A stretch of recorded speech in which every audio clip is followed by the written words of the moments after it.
सांगा सुख म्हणजे नक्की काय असतं? मला सांगा सुख म्हणजे नक्की काय असतं? काय पुण्य असलं की ते घर बसल्या मिळतं?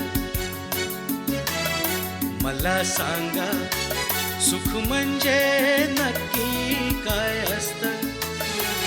काय पुण्य असलं की ते घर बसल्या मिळतं?